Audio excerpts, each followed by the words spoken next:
Michigan. It is 5:11 and we are waking up to fairly quiet conditions across West Michigan this morning. Pavement still wet on area roads, and we still have a few lingering rain showers to talk about for today. Gradually, those showers will come to an end and we'll be back to at least partial sunshine today. Becomes quite breezy this afternoon. Those westerly winds sustained it up to 25 miles per hour and gusts to almost 30.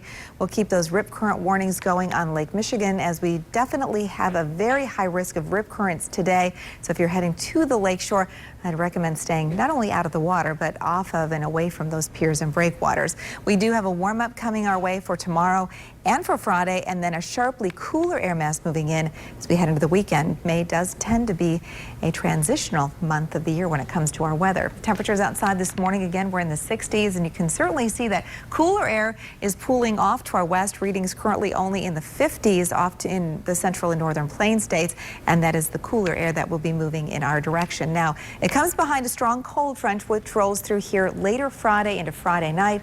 You can see again still that southwesterly movement to the precipitation clusters that are still left over this morning. So again, any precip this morning, very light, very limited, but still fairly mild out there.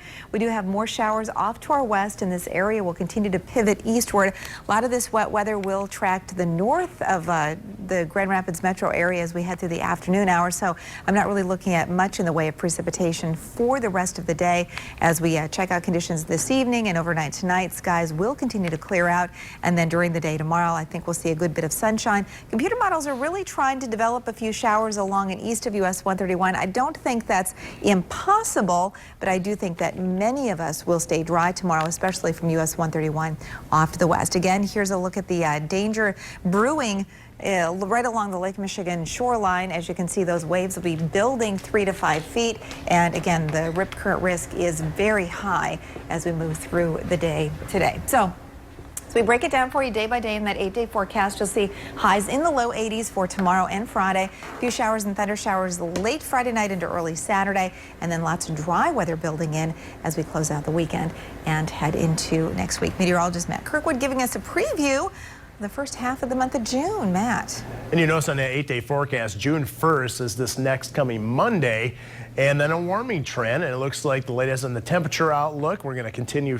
pushing it right into June. We just wrapped up a Memorial Day weekend, so you know we're close to it.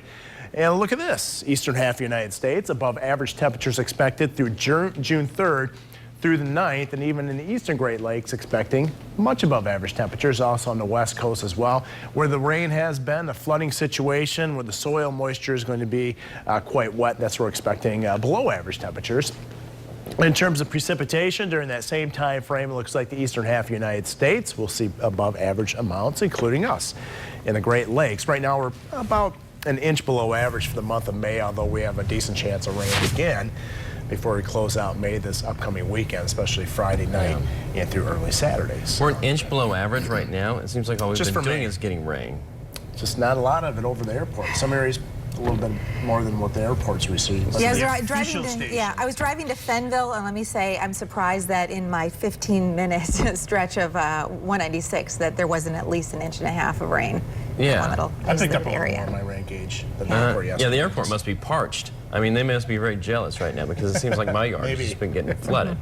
All right, thank you, Matt.